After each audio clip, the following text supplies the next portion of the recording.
ਤੁਸੀਂ ਵੇਖਦੇ ਪਏ ਹੋ ਆਪਣਾ ਦੇਸ਼ ਪੰਜਾਬ ਟੀਵੀ ਤੇ ਮੈਂ ਤੁਹਾਡਾ ਮੇਜ਼ਬਾਨ ਮੁਹੰਮਦ ਨਦੀਮ ਖਰਲ।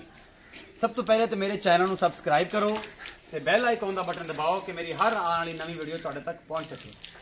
ਦੋਸਤੋ, ਜਿਵੇਂ ਕਿ ਤੁਹਾਨੂੰ ਪਤਾ ਹੈ ਕਿ ਤੁਹਾਡੇ ਵਾਸਤੇ ਨਿਤ ਰੋਜ਼ ਇਹ ਨਵਾਂ ਚੈਨਲ ਬਣਾਇਆ ਹੈ ਤੇ ਇਹਦੇ ਵਾਸਤੇ ਭਰਾਵਾਂ ਦੀ ਮਦਦ ਵੀ ਦਰਕਾਰ ਹੈ ਕਿ ਮੇਰੀਆਂ ਵੀਡੀਓਜ਼ ਜਿਹੜੇ ਲੋਕ ਸ਼ੇਅਰ ਕਰਦੇ ਹੋ ਨਾਲ ਲੋਕਾਂ ਨੇ ਵੀ ਕਿਹਾ ਕਰੋ ਕਿ ਇਹਨੂੰ ਸਬਸਕ੍ਰਾਈਬ ਵੀ ਕਰੋ ਤੇ ਲੋਕਾਂ ਦੇ ਨਾਲ ਅਗਾਂਹ ਮਾਣ ਸਮਾਨ ਤੇ ਪਿਆਰ ਮੁਹੱਬਤ ਵਧਾਓ।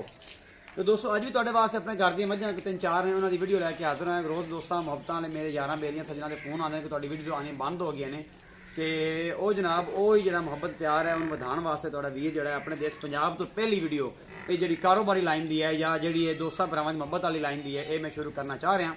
तो इंशाल्लाह इस वीडियो की मुहब्बत अंदाजा मैं व्यूवर वेख के ते अपने सबसक्राइबर वेख के पता लगेगा। जिन्होंने दोस्तों तुसीं वीडियो मेरी शेयर करनी है उन्होंने कहना कि चैनल भी जरूर सबसक्राइब करो क्योंकि नदीम खरल दा अपना देश पंजाब भी जिहड़ा है वो इस लैवल पर है कि उन्होंने सबसक्राइब किया जाए तो उन्होंने वधाया जाए।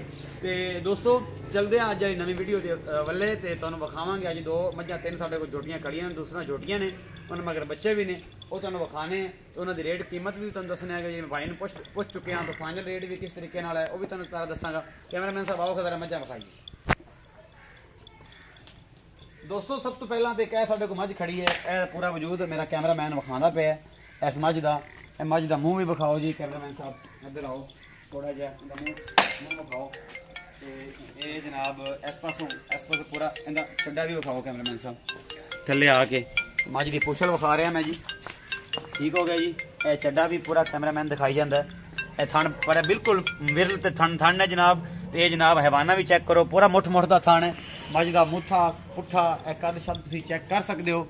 ये जनाब भाई असफ का कहना है जी कि ये दूसर जोटी है जनाब। यह मूँह भी वेख लो दूसर जोटी है, बड़ी खूबसूरत मझ हैगी है, बड़ी सोहनी चिट्टियां अखां दी, सिंग भी खुंडा बल्ली है मत्थे तो, बड़ी खूबसूरत जानवर है जनाब। यह मेरा कैमरामैन पूरा वजूद विखाई जाता। थन चला तुम देख चुके हो। भाई असफ का कहना है जी ये थले 13-14 लीटर दुध है 2 टाइम का। तो ये जनाब मगर एक बच्चा भी अज सज्जर सूई है तकरीबन 8-7 दिन होए ने सूई हुई।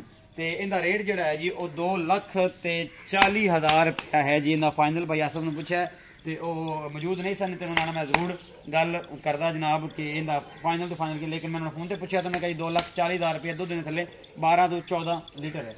उस तो बाद जनाब एक और मझ खड़ी है साढ़े को, यह भी दूसरी जोटी है जनाब। यह मेरा कैमरामैन उसका चड्डा वड्डा विखा रहा है, पूरा मुठ का थन लगे है, बहुत खूबसूरत जानवर ने दोनों ही। तो यह जोटी का मूँह भी कैमरामैन विखा रहा है जनाब।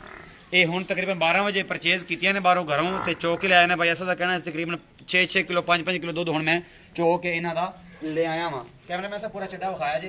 तो इस पासों भी विखाओ जनाब, बिल्कुल पूरिया विरला थन ने, मुठ का थन लगा हुआ, बड़िया सोहनिया ये जनाब नीली दियाँ जोटियां ने जनाब दोवें। यह जनाब कैमरामैन साहब विखाओ यह पूरा चड्डा हैवाना दिखाओ जी पूरा दोस्तां मेरे भरावां मेरे बेलियां नूं कि जनाब किस हद तक थन सोहने ने तो किहड़े किहड़े थन ने। यह जनाब कट्टी झोटी का मूँह भी विखाओ, इनके वाल भी विखाओ। तकरीबन जी 3-3 इंच की पशम है। मैं तो मेरा कैमरामैन विखा रहा तुहानूं। प्योर नीली दी झोटियां भी शुमार है इन्हां दा भी जनाब। तो बड़ी खूबसूरत इहदे थल्ले भी तकरीबन 10-12 लीटर दुध है हुण तक। तो ये जनाब इस झोटी का जिहड़ा है वे रेट वो भाई ने कहा जी 2,20,000 रुपया फाइनल है। ये जेडे मेरे दोस्त ने खरीदनी होवे मेरे नाल राबता कर सकदा, नंबर मैं डिस्क्रिप्शन च छड्ड देंगा। यह कैमरामैन साहब सारे बच्चे विखाया जी, 2 बच्चे इन्हां दे इन्हां च बच्चे ने इन्हां दे कोई सज्जरां सूइयां ने सारियां। ये नहीं पता हूँ इन्हों का किहड़ा बच्चा, लेकिन ये बच्चे इन्हों के सारे जोड़े ने ये बैठे ने। यह मेरा कैमरामैन विखा रहा। उस तो बाद जनाब साढ़े क्या जोटी खड़ी है, यह मेरा कैमरामैन विखा रहा है। यह मूँह भी विखाता पाया जनाब, पूरा वजूद दूसर जोटी है, थन बड़ा खूबसूरत है, मुठ मुठ सुबह चो लिया गई ने जनाब। यह मैं तुहानूं चेक करवा रहा जनाब। यह कैमरामैन पूरा मझ नूं विखाता पाया जनाब। जी चड्डा भी विखाओ कैमरामैन साहब, इत्थे चड्डा विखाओ मझ का। ये जोटी है जनाब, यह मूँह भी है इनका पूरा, ठीक है जी। ये जनाब 2,40,000 की फाइनल जोटी जनाब हो जाएगी यह वाली। भाई असफ साहब का यह भी कहना है जनाब। तो ये जनाब जोड़ा है तुहानूं जरूर इस तरीके नाल नवीं तो नवीं तो प्यारियां वीडियो बना के भेजते रहांगे।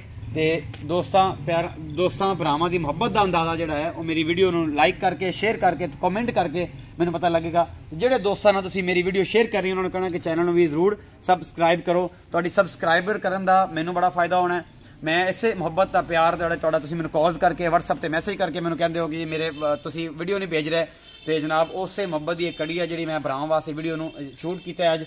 पहली वीडियो इंशाल्लाह जी अपने चैनल पर पावगा मझां के बारे। होर भी जानवर खड़े हैं लेकिन वो सारे जानवर जो नसून वाले ने, कोई तीसर झोटी मझ भी हैगी है तो वह जनाब सून वाली ने, लेकिन वेचण वाले घर दी जानवर ने। तो दोस्तों अपील है सारे दोस्तों कि मेरे चैनल को सबसक्राइब भी करो तो वीडियो भी जरूर शेयर किया करो, जिन्होंने शेयर करनी है उन्होंने करो इन्होंने सबसक्राइब भी करो। तो यह नदीम खैरवाल दा असल चैनल अपना देश पंजाब, अपने देश पंजाब में तुहानूं जरूर विखाया करेंगे नवीं तो नवीं वीडियो तो नवा प्यार मुहब्बत। अपना बहुत सारा ख्याल रखिया जे, मिलांगे अगली वीडियो इंशाल्लाह। अल्लाह हाफिज़, पाकिस्तान जिंदाबाद।